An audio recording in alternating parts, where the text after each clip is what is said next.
Future continuous tense की। और future continuous tense पहचान वाक्य के अंत में रहा होगा, रहे होंगे, रही होंगी आदि पाया जाता है। तो इस काल के वाक्य से पता चलता है कि मतलब कि काम हो रहा होगा। जैसे कि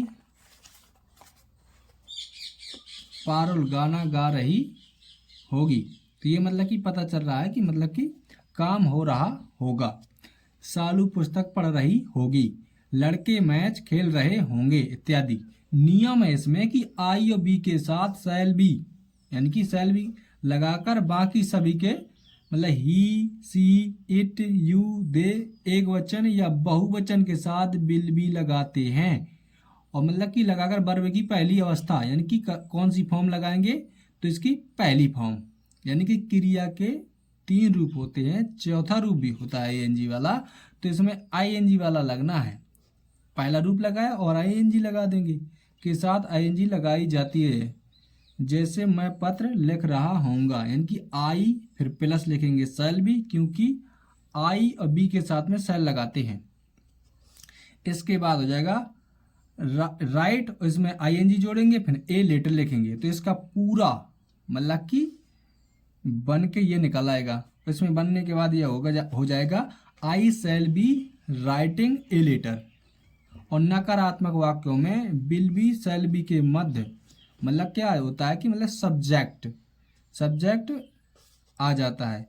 क्या पारुल गीत गा रही होगी, तो will Parul be singing a song, ये हो जाएगा नेगेटिव या नकारात्मक वाक्यों में। और इसके बाद आ जाएगा विल बी शैल बी के मध्य नॉट लगाकर दिया जाता है। जैसे वह नहीं जा रहा होगा, he will not be going. तो इसके मतलब कि एग्जाम्पल समझते हैं, मतलब कि सिंपल वाले एग्जाम्पल हैं। मैं पतंग उड़ा रहा होऊंगा, तो I shall be flying a kite, मतलब कि आई के साथ में क्या आएगा शैल बी, और बी के साथ में भी आएगा शैल बी, बाकी के साथ आएगा विल बी, ये है विल बी। तो तुम पतंग उड़ा रहे होंगे, तो you will be flying a kite, मतलब यहाँ तो सेम रहेगा, यहाँ जितना है flying a kite, flying a kite, flying a kite, flying a kite और फ्लाइंग ए काइट। हम पतंग उड़ा रहे होंगे मतलब we shall be flying a kite. इसके बाद वे पतंग उड़ा रहे होंगे, they will be flying a kite. Minni पतंग उड़ा रही होगी, Minni will be flying a kite, यानी कि एक वचन हो या बहुवचन हो सब में लगेगा ये, मतलब कि विल बी। और शैल बी कहाँ पर लगेगा, जहां पर आई और बी होंगे, बी माने हम, आई माने मैं। इसके बाद है नेगेटिव वाली, यानी कि नेगेटिव सेंटेंस जो बनता है इसी के अंतर्गत। तो मैं पतंग नहीं उड़ा रहा होऊंगा, तो I shall not be flying a kite, तो इसमें भी आ गया। और यहाँ शैल के बाद नॉट लगेगा, नॉट के बाद बी आएगा, ये अपन को याद रखना है, इसमें रूल ये होता है। तुम पतंग नहीं उड़ा रहे होंगे, तो you will not be flying a kite, तो नॉट के बाद बी आएगा, पूरा का पूरा शैल मैच करेगा। यहाँ पर हम पतंग नहीं उड़ा रहे होंगे, तो बी के साथ में शैल लगेगा, शैल के बाद नॉट आएगा, नॉट के बाद बी आएगा, फिर फ्लाइंग ए काइट। वे पतंग नहीं उड़ा रहे होंगे, तो they will not be flying a kite, यहाँ पर बिल लगेगा, मिन्नी में क्या लगेगा विल, और इसके बाद नॉट, इसके बाद बी फ्लाइंग ए काइट, तो मिन्नी पतंग नहीं उड़ा रही होगी। तो इसी प्रकार इसका इंग्लिश बन जाएगा जैसे इनका बना है, मिन्नी के साथ बिल लगेगा, नॉट के बाद बी फ्लाइंग ए काइट। इसका भाग तीसरा, यानी कि इसमें क्या वाले जो बनते हैं, इंटेरोगेटिव जिसे कहेंगे, या प्रश्नवाचक वाले जो होते हैं। क्या मैं पतंग उड़ा रहा होऊंगा, shall I B flying a kite, तो शैल को पहले लिखेंगे, इसके बाद कर्ता को, फिर इसके बाद बी को, फिर flying a kite. Flying a kite तो सब में होगा, और बी फ्लाइंग ए काइट सब में होगा। बीच में कर्ता होगा, पहले होगा सहायक क्रिया यानी कि हेल्पिंग वर्ब। क्या तुम पतंग उड़ा रहे होंगे, तो will you be flying a kite. इसके बाद क्या हम पतंग उड़ा रहे होंगे, तो शैल बी बी, इसमें वी और बी फ्लाइंग ए काइट, इसमें हम वाला लिखा है और बी जो साई क्रिया थी के साथ में आया था। क्या वे पतंग उड़ा रहे होंगे, तो will they B flying a kite, और सब में क्वेश्चन मार्क टिक जरूर आएगा। यहाँ पर हिंदी में देखिए और यहाँ पर इंग्लिश में भी आएगा, ऐसा नहीं कि इंग्लिश में नहीं आएगा। इसके बाद क्या मिन्नी पतंग उड़ा रही होगी, तो will Minni be flying a kite. तो ये आपके समझ में आ गया होगा, और नहीं आ रहा हो तो इसको रिपीट कर कर देखिए तो और अच्छे से समझ में आ जाएगा। क्या मैं पतंग नहीं उड़ा रहा होऊंगा, shall I not be flying a kite. तो इसमें मतलब कि शैल के बाद लगाएंगे आई, फिर नॉट, फिर बी, यानी नॉट के बाद बी आएगा। इसमें साइक्रिया भी पहले रहेगी और आई के बाद नॉट भी आएगा और फिर बी आएगा। तो इसमें क्वेश्चन मार्क टिक भी आएगा, यहाँ पर भी और यहाँ पर भी। इसके बाद है क्या तुम पतंग नहीं उड़ा रहे होंगे, तो will you not be flying a kite. क्या हम पतंग नहीं उड़ा रहे होंगे, shall we not be flying a kite. क्या वे पतंग नहीं उड़ा रहे होंगे, will they not be flying a kite. क्या मिन्नी पतंग नहीं उड़ा रही होगी, तो will Minni not be flying a kite. तो ये हो गया अपना फ्यूचर कंटिन्यूअस टेंस, जो कि अच्छे से समझ में आ गया होगा। तो फ्यूचर परफेक्ट टेंस, इसमें मतलब कि वाक्य के अंत में क्या होगा, चुका होगा, चुकी होगी, और गया होगा, गई होगी, किया होगा, दिया होगा आदि चीजें आएंगी, जो कि मतलब कि फ्यूचर परफेक्ट टेंस कहलाता है। और इसमें जिसमें मतलब आई बी के साथ वहां पर भी सेल लग रहा था, यहाँ पर भी सेल लगेगा, और इसमें सेल हैव लगेगा, इसमें विल हैव लगेगा। बाकियों के साथ क्या लगेगा, जैसे मतलब आई बी के अलावा, मतलब कि ही, सी, इट, और इसके बाद क्या बचा, मतलब यू और दे बचा। जो भी बहुवचन हो, एक वचन हो, सब में विल हैव लगेगा। और मुख्य क्रिया यानी कि जो मैन व वर्ब होगी उसका तीसरा रूप लगेगा। और इसके बाद इसके मतलब उदाहरण देखते हैं। बिल्कुल ही मतलब शॉर्ट बताऊंगा, जितना काम का उतना ही बताया जाएगा, ये नहीं कि ये विवरण पढ़ें और बताएं, वैसे ही उसमें लिखा है वैसे जैसा मैं बताऊंगा। और इसको आगे मतलब कि समझते हैं। मैं पत्र लिख चुका हूँगा, I shall have written a letter, ये तीसरा रूप है। और आई के साथ में क्या लगेगा, शैल हैव। इसके बाद ए लेटर,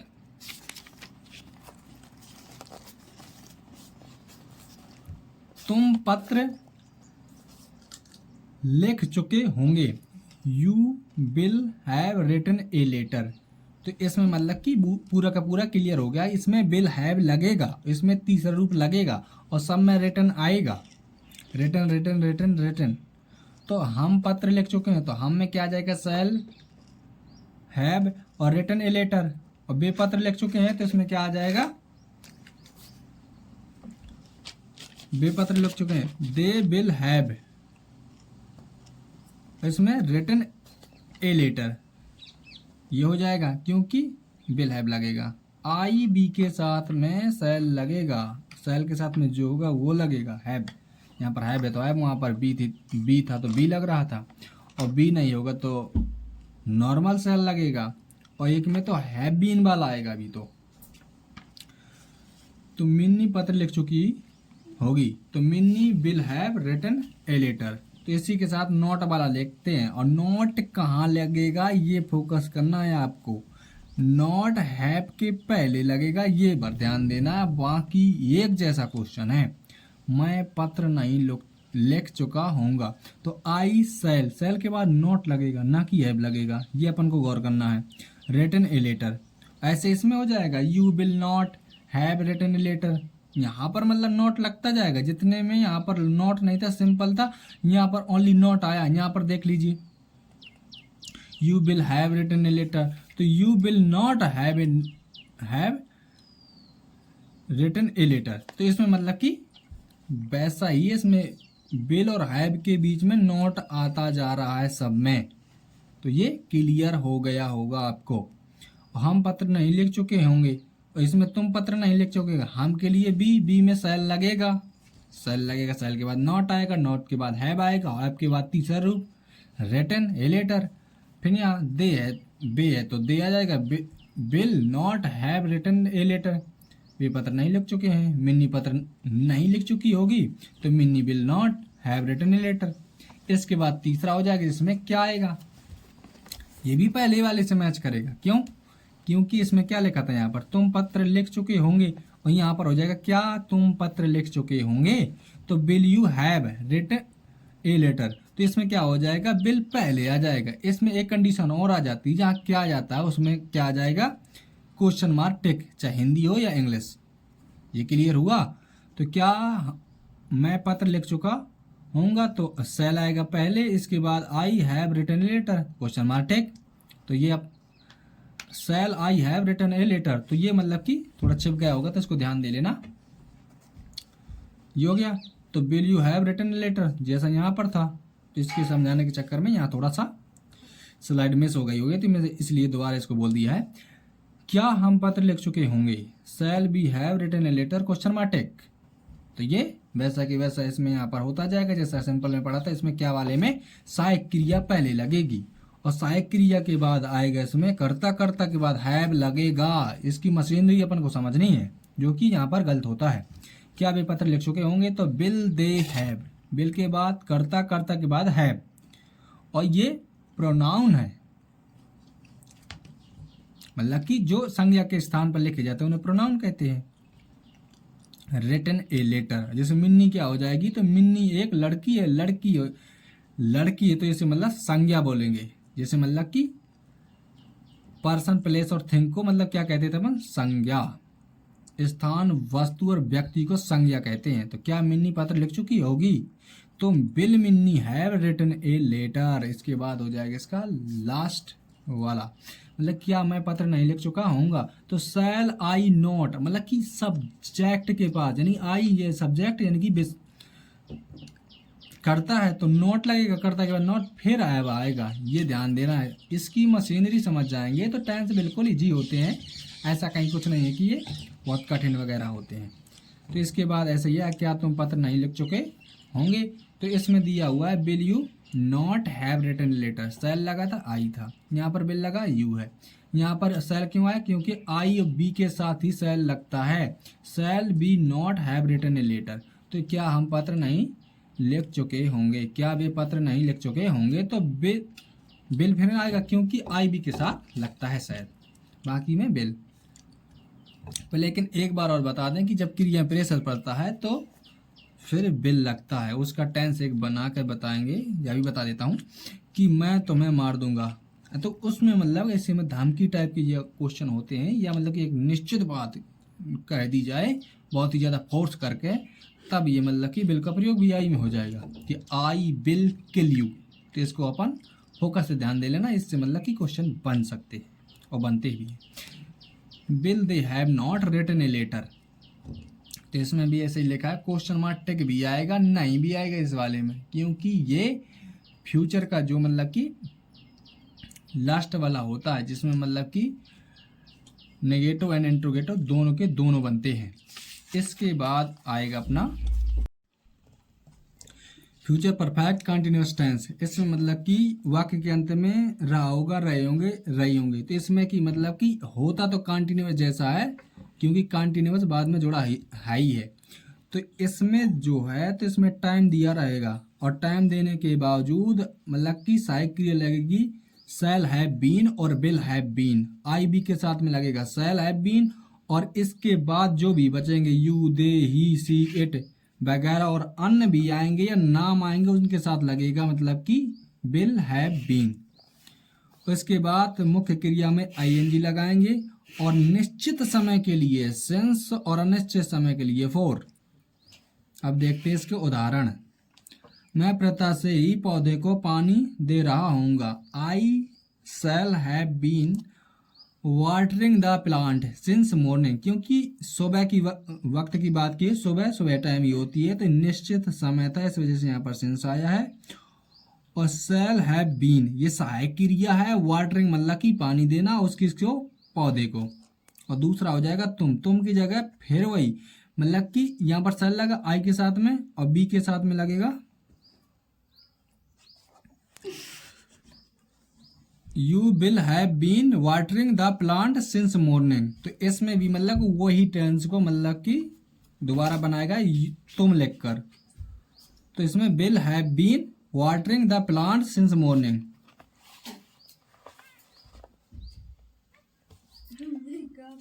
हम प्रथा से ही पौधे को पानी दे रहे होंगे। तो we shall have been watering the plant since morning. इसमें मतलब कि बी के साथ में शैल आएगा और हैव बीन लगेगी।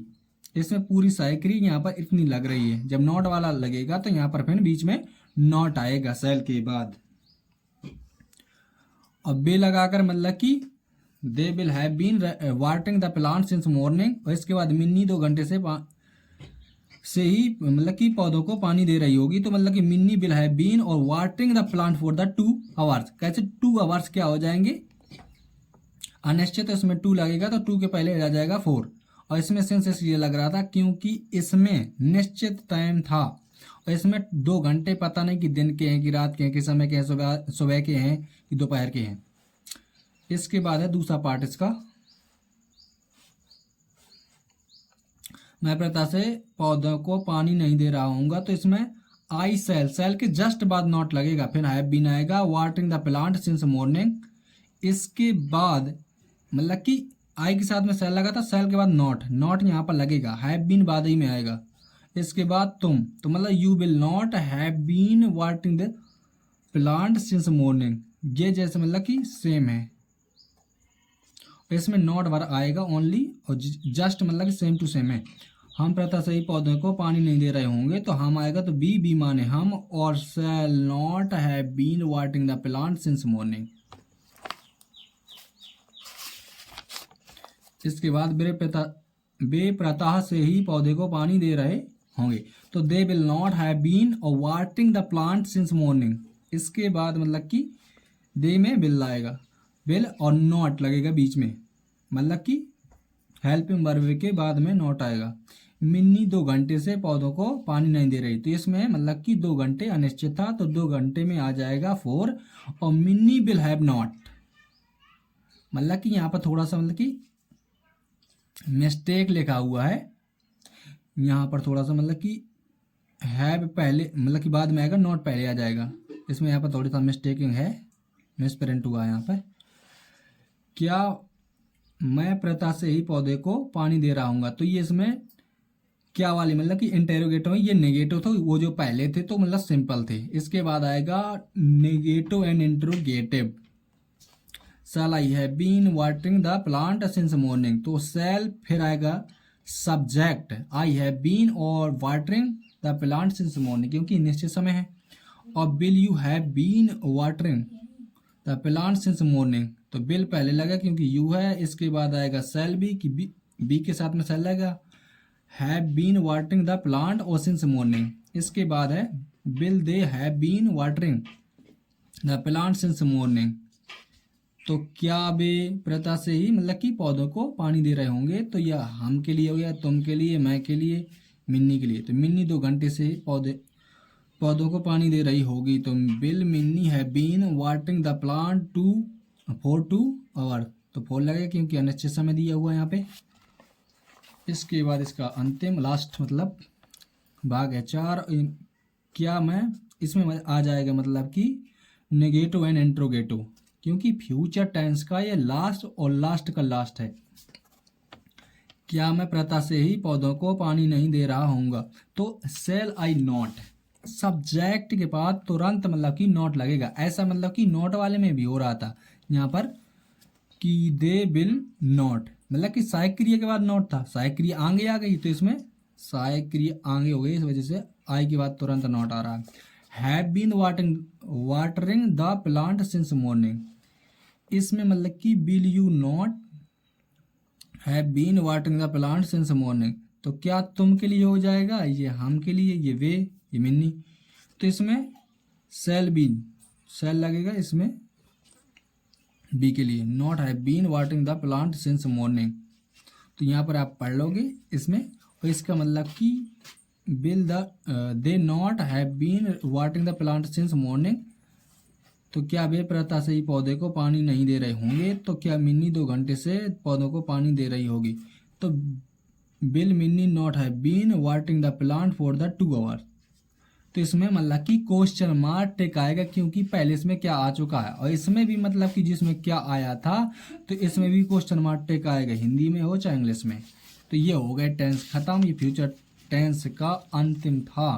तो यहाँ पर इसकी पहचान, इसमें पूरे मतलब कि तीनों टेंसों के प्रकार दिए, उनकी पहचान, उनके टेंस के हिसाब से कि इंडिपेंडेंट का कौन, कंटिन्यूस का कौन, परफेक्ट का कौन, परफेक्ट प्लस कंटिन्यूस का कौन। तो इसमें ये वाला वीडियो अपन ने कवर किया। तो ऐसे ही वीडियो देखने के लिए बने रहिए हमारे साथ। तो मिलते हैं नेक्स्ट वीडियो में ऐसे ही टॉपिक के साथ। जब तक के लिए धन्यवाद। जय हिंद।